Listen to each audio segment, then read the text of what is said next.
आज हेडिंग है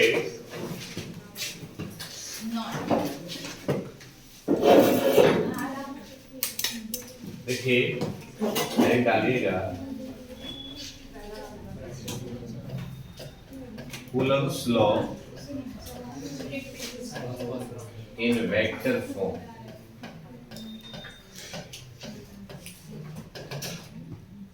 Coulomb's law एक कौन सा वेक्टर फॉर्म। आपको बताना है कि कूलम्स लॉ एक वेक्टर फॉर्म होता क्या है। देखिए पैटर्न के हिसाब से ये टॉपिक ये कहना चाह रहा है कि कूलम्स का जो लॉ है वेक्टर के फॉर्म में, क्या यह न्यूटन्स के तीसरे लॉ को फॉलो करता है, क्या यह न्यूटन के तीसरे थर्ड लॉ ऑफ मोशन को फॉलो करता है। तो सबसे पहले आपको जानना पड़ेगा कि न्यूटन का तीसरा लॉ क्या कहता है।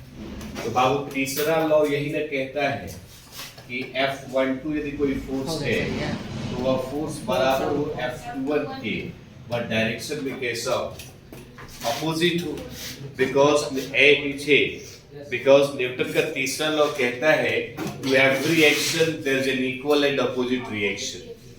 There is equal and opposite मतलब कि एक्शन है तो उसका क्या हो जाएगा, रिएक्शन की हम बात करेंगे, हम लोग जानते हैं नॉर्मल। तो हमें यदि इस तरह के दो फोर्सेस दिखाई दे रहे हैं और उन दोनों फोर्सेस के बीच का रिजल्ट कुछ इस तरह से हमें दिख रहा है, तो समझिए कि कूलम्स का जो फोर्स है वो किस फॉर्म में वर्क कर रहा है, वेक्टर के। तो बाबू सीधा सवाल हम आपको एक चीज आपको क्लियर कर दे, थोड़ा समझिएगा। इसके लिए सबसे पहला पैटर्न हम मान लेते हैं कि हमारे पास दिख रहा है, मान लीजिए हमारे पास दो चार्जेस है, एक बॉडी है जिस पर चार्ज हमारे पास Q1 है, सही बात, और एक दूसरी बॉडी है बाबू, उस बॉडी पर चार्ज हम मान लेते हैं कितना है, Q2 है, और उस बॉडी का नाम क्या रख देते हैं। जैसा कि शुरू से हमें पता है कि जिन दो चार्जेस को हमने रखा है इनके बीच में कुछ सेपरेशन भी होगा। तो हमने क्या किया, इसका सेंटर लिया, इसका सेंटर लिया, दोनों सेंटर को यहाँ हमने मिलाया, उस बीच का गैप तो होगा, बोलो वाले, उस गैप को हमने किससे रिप्रेजेंट किया, R से। R is the separation between both charges. अब एक काम और कर लेना है, थोड़ा सा समझिएगा। अब आप खुद बताइए, दोनों चार्जेस हमारे लाइक है तो रिपल्सन होगा या अट्रैक्शन, रिपल्सन होगा। रिपल्सन होगा इन द सेंस कि ये वाला इस पर फोर्स लगाएगा और ये वाला इसके ऊपर फोर्स लगाएगा, मींस डायरेक्शन दो हो गया। एक डायरेक्शन हम इस साइड दे देंगे और एक डायरेक्शन हम इस साइड। जो डायरेक्शन इस साइड दिए हैं इसका नाम है R12 का कैप, याद रखिएगा। It is a unit vector directed from A to B, और ये डायरेक्शन दे देगा कौन सा भैया, R21 का कैप, सही बात।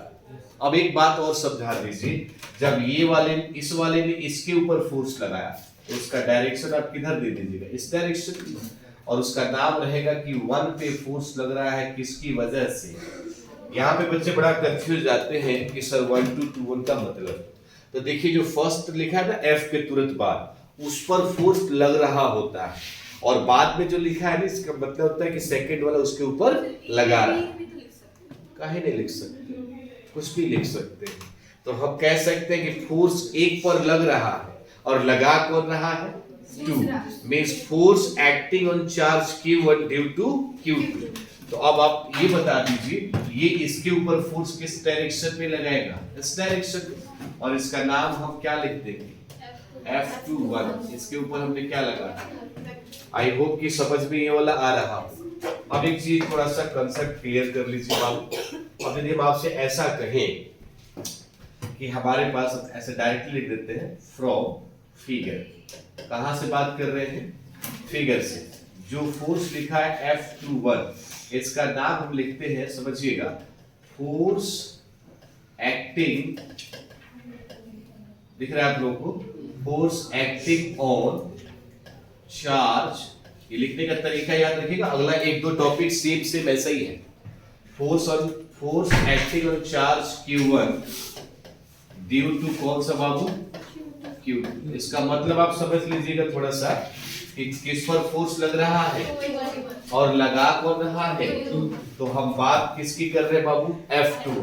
और जैसा कि आपको पता है कि कूलम का फोर्स जो है 1/4 pi epsilon not Q1 Q2 by क्या होता है, R स्क्वायर। तो हमने यहाँ पर एक फोर्स लिखा जो कि है F2 और कौन सा 1। इसके ऊपर हम क्या लगाते हैं, सपोज हम डायरेक्शन नहीं दे रहे, वेक्टर का सिंबल नहीं दे रहे, वेक्टर का सिंबल अभी नहीं दे रहे हैं, तो हमारे पास अकॉर्डिंग टू रूल कितना फॉर्मूला हो जाएगा, 1/4 पाई एप्सिलॉन नॉट, साथ में Q1 साथ में कौन सा और डिवाइडेड बाई कितना बाबू।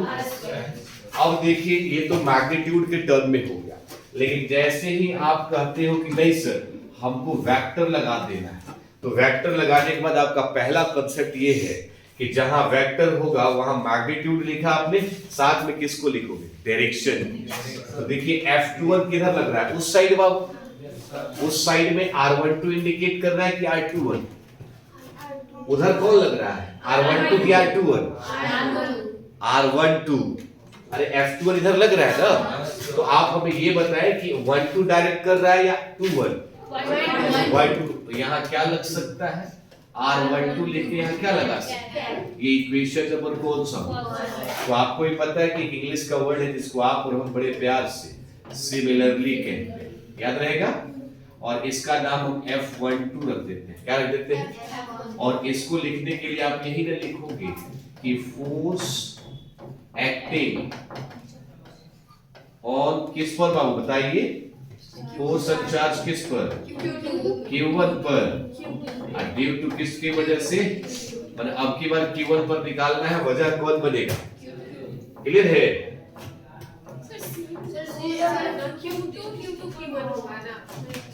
तो यहाँ गलती हो गया ना, तो यहाँ पर गलती हो गया और ये वही सोचे तो बोलना चाहिए। अब थोड़ा सा देख लीजिएगा, यहाँ हम क्या लिख सकते हैं, यहाँ Q2 पर लग रहा है किसकी वजह से, और यहाँ क्या लगेगा Q1 पर लगेगा किसकी वजह से।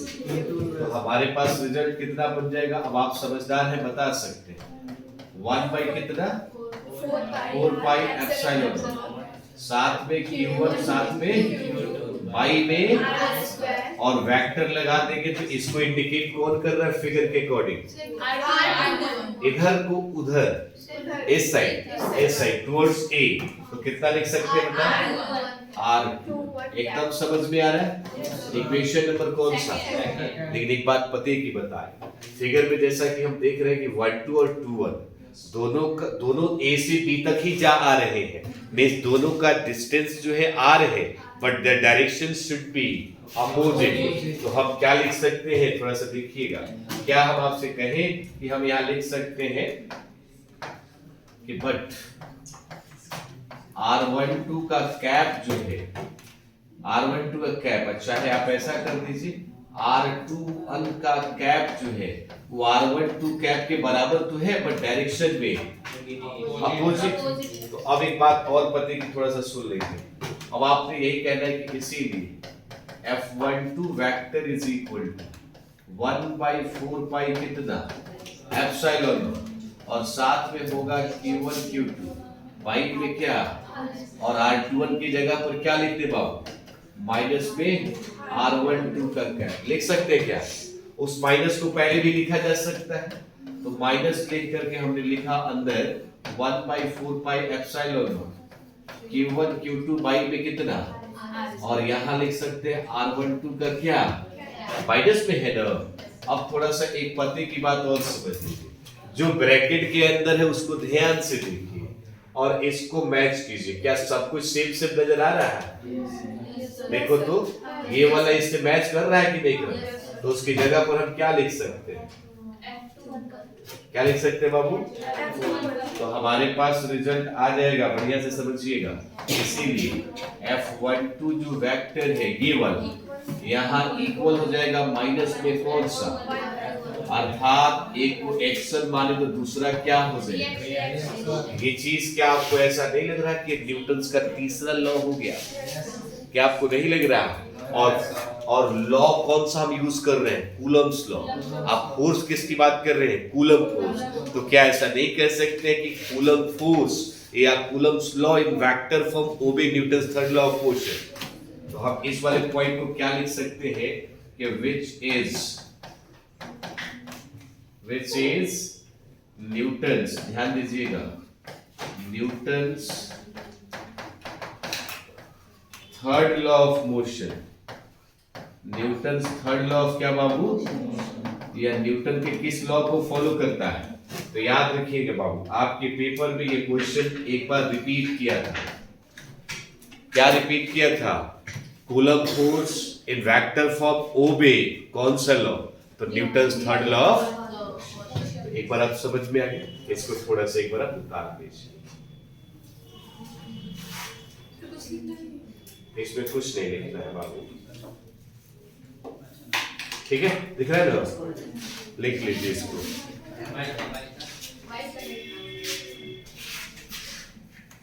नेक्स्ट हेडिंग डालिएगा, Coulomb force in terms of position vector.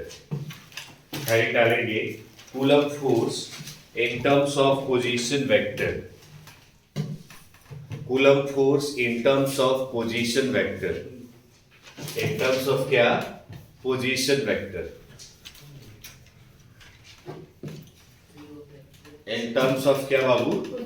तो देखिए, पोजीशन वेक्टर को समझना है या यूं कहे कि इस टॉपिक को समझना है तो सबसे पहले एक छोटी बात जान लीजिए, और वो बात ये है कि मान लीजिए कोई x इधर है और ये वाला हिस्सा हमारा क्या है बाबू, और इधर कोई पॉइंट रख दीजिए जस्ट लाइक Q।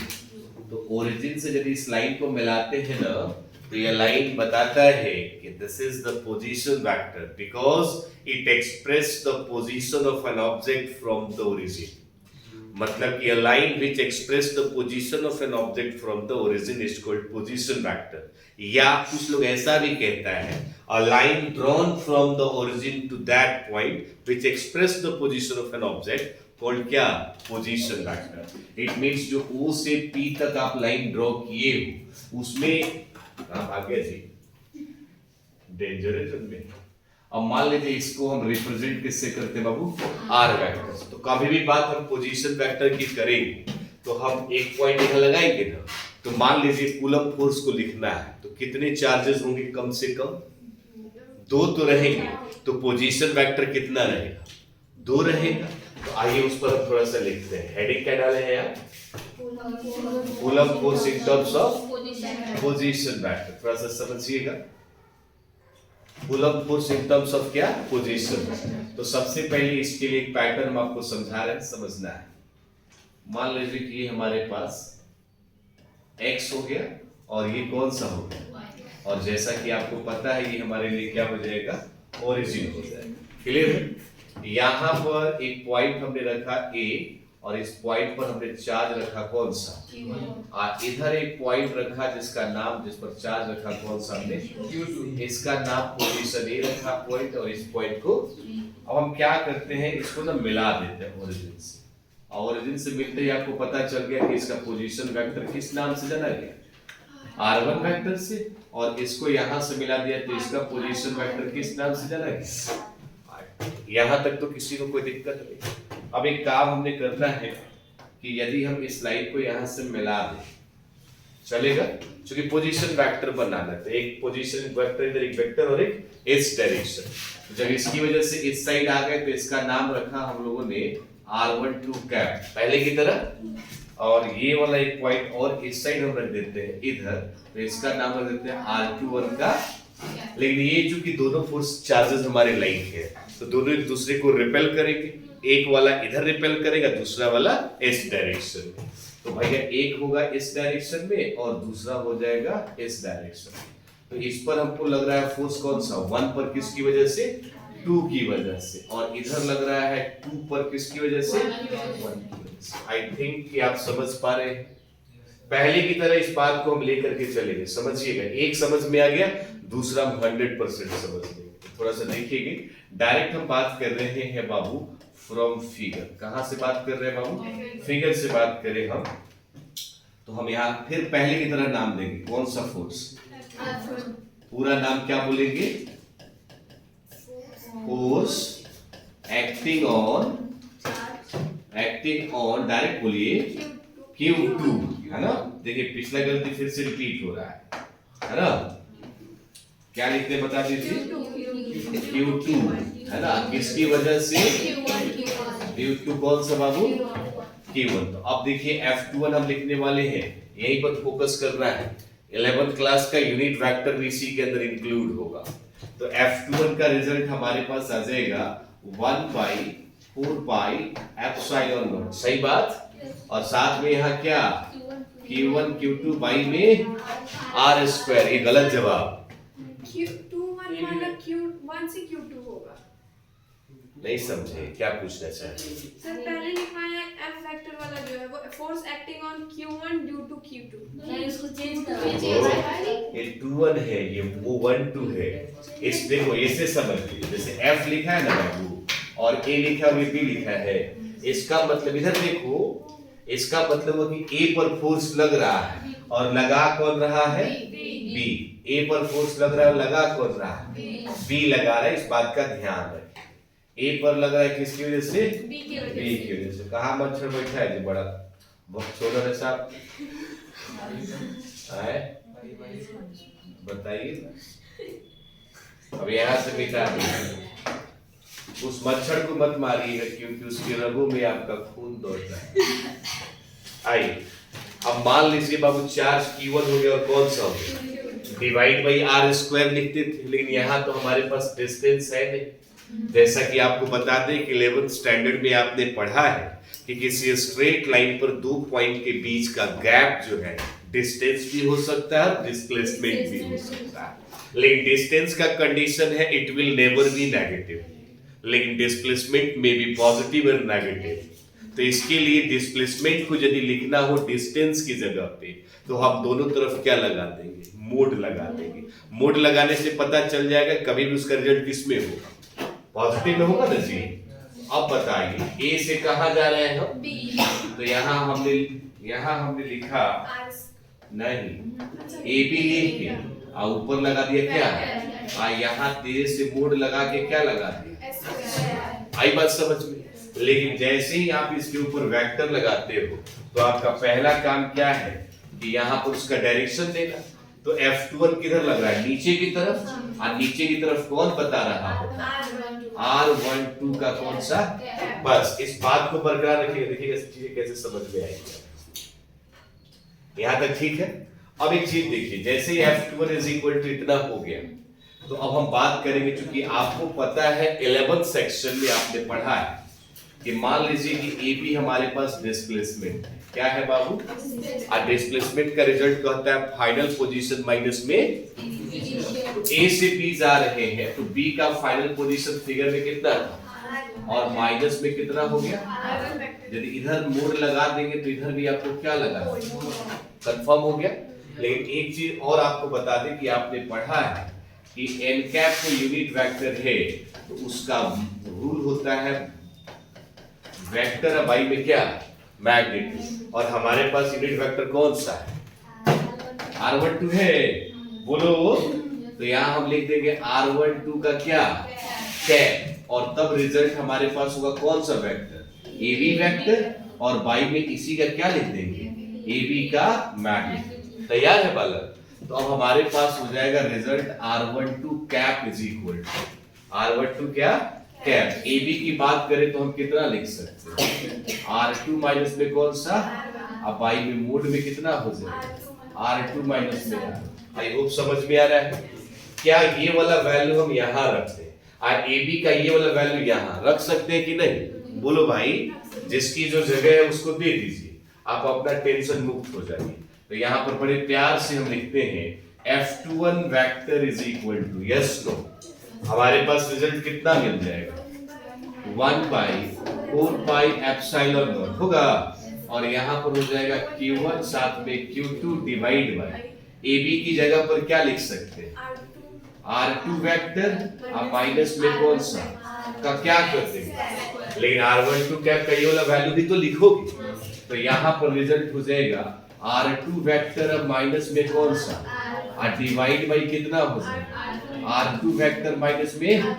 देखिए कुछ चांडाल लोग होते हैं कि इसको इससे उड़ा देते हैं, तो कभी मत काटिएगा, ये वेक्टर है ये स्केलर है, तो कभी कटेगा नहीं। हाँ सही बात है ना।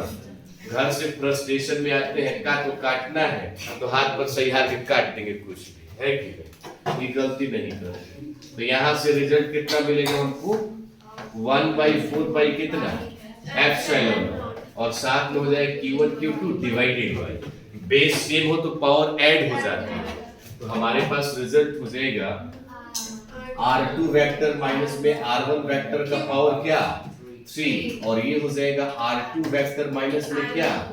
भाई आई होप कि आपको समझ में ये वाला पैटर्न तो समझ में आ ही गया। यस सर, ये इक्वेशन नंबर क्या हो जाएगा। तो समझ में क्या आया कि ये वाला और ये वाला चेंज होने वाला, पावर में 3 चेंज होने वाला, खाली बीच वाला और यही ना चेंज होगा। इसका भी एक ट्रिक समझ लीजिए, 2 और 1 लिखा है तो 2 - 1 2 - 1, और 3 4 होता तो क्या लिखते, 3 - 4 3 - 4, और 4 5 लिखा हो तो क्या लिखते, 1 2 लिखा है तो क्या लिखते।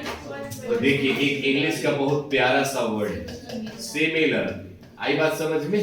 धीरे से हम F12 लिखे तो खिसिया जाएगा, तो क्या लिखते, 1/4 पाई कितना एप्सिलॉन, साथ में Q1 Q2 डिवाइड बाई क्या लिखते बालक, R1 वेक्टर, अब माइनस में कौन सा, अब पावर में कौन सा, और ये हो जाएगा R1 वेक्टर और माइनस में R2 वेक्टर। इक्वेशन नंबर कौन सा, अब आप हमें बताएं। Equation A and B are required expression for Coulomb force in terms of their position। R2 R1 होगा ना, कहाँ, Q वाले में Q नीचे R2 minus R1 ये वाला, इस वाले Q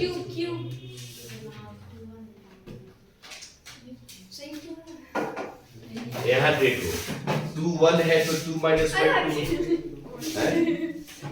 तो आओ हमरा को उठा के देख मामला फिट हो जाए।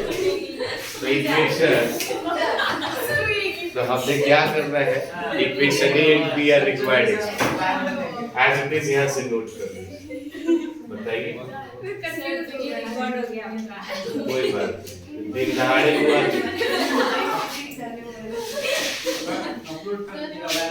सर वो भी तो फिगर वाला आप एक तरफ फिगर करना है, दिख ही नहीं रहा है।